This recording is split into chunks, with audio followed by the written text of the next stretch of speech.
Cari fratelli e sorelle, buongiorno. Chers frères et sœurs, bonjour. Nous écoutons la catéchèse du pape François à Rome le 15 mai 2019.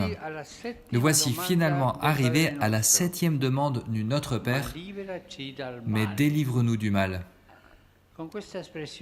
Avec cette expression, celui qui prie ne fait pas que demander de ne pas être abandonné au temps de la tentation, mais il supplie encore d'être délivré, libéré du mal. Le verbe grec d'origine est très fort.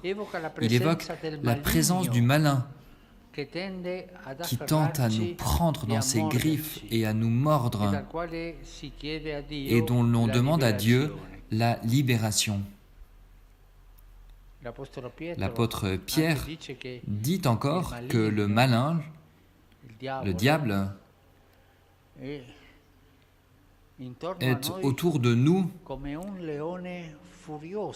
comme un lion furieux, rugissant pour nous dévorer. Et nous demandons à Dieu de nous en libérer. Avec cette double supplication, demande « Ne nous abandonne pas et libère-nous, délivre-nous » émerge une caractéristique essentielle de la prière chrétienne. Jésus apprend à ses amis à mettre l'invocation du Père devant tout, aussi et spécialement dans les moments où le malin fait sentir sa présence menaçante. En effet, la prière chrétienne ne ferme pas les yeux sur la vie. C'est une prière filiale et non pas une prière infantile. Elle n'est pas cachée par la paternité de Dieu au point d'en oublier que le chemin de l'homme est rempli de difficultés. S'il n'y avait pas les derniers versets du Notre Père, comment pourraient prier les pécheurs, les persécutés, les désespérés, les mourants? Cette dernière demande est justement notre demande quand nous sommes à nos limites. Toujours. Il y a un mal dans notre vie qui est une présence contre laquelle nous ne pouvons rien. Les livres d'histoire sont le catalogue désolant de combien notre existence en ce monde a été une aventure vouée souvent à l'échec. Il y a un mal mystérieux qui ne peut pas être l'œuvre de Dieu, mais qui pénètre en silence dans les plaies de l'histoire, en silence comme le serpent qui porte le venin silencieusement. Et parfois, on dirait que c'est lui qui gagne. Un certain jour, sa présence semble plus claire encore que celle de la miséricorde de Dieu. Au moment du désespoir, elle est plus présente, on dirait, que Dieu. Mais celui qui prie n'est pas aveugle, il voit ce mal, et il voit que ce mal est en contradiction avec le mystère même de Dieu. Il le perçoit dans la nature, dans l'histoire, dans son cœur même, car il n'y a personne parmi nous qui puisse dire qu'il est exempt du mal, ou au moins qu'il n'est jamais tenté. Nous savons tous ce qu'est le mal. Nous savons tous ce qu'est la tentation. Nous avons tous fait l'expérience en notre chair de la tentation, de tout péché même. Et c'est le tentateur qui nous pousse qui nous dit « fais cela, pense cela, va sur ce chemin », qui nous conduit vers le mal. Le dernier cri du Notre Père est justement s'élève contre ce mal tellement évident et qui a sous son parapluie les expériences très différentes, diverses, les luttes de l'homme, la douleur innocente, l'esclavitude, l'instrumentalisation de l'autre, le pleur des enfants innocents. Tout cela proteste dans le cœur de l'homme et prend une voix dans cette dernière parole de la prière de Jésus.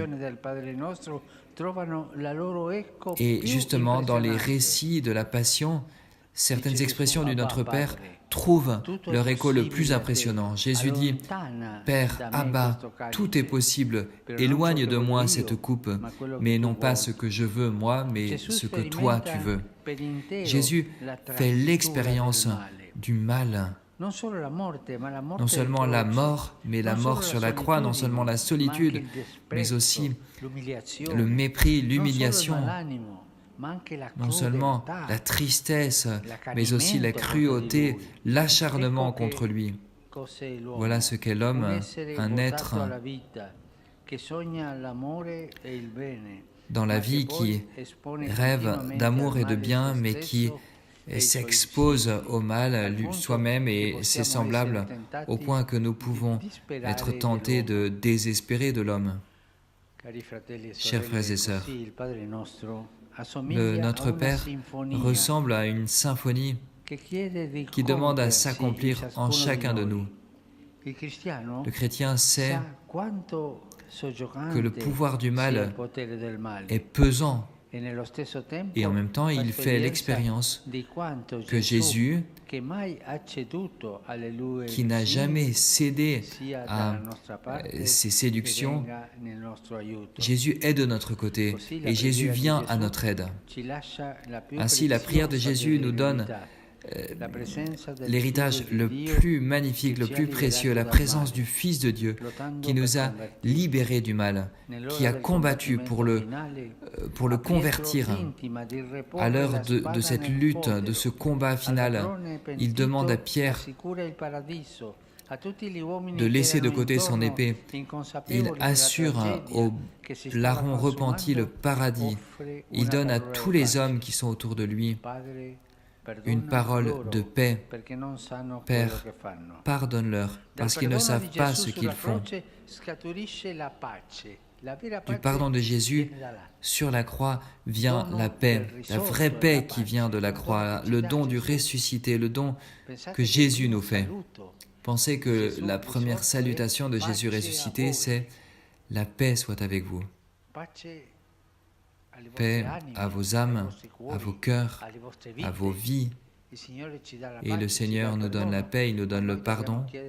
Et nous devons lui demander « Délivre-nous du mal » pour ne pas tomber dans le mal. Voilà notre espérance. Voilà la force que nous donne Jésus ressuscité. Jésus qui est présent, qui est au milieu de nous, il est là. Il est là. Il est là avec cette force qu'il nous donne pour aller de l'avant et il nous promet de nous délivrer, de nous libérer du mal. Merci.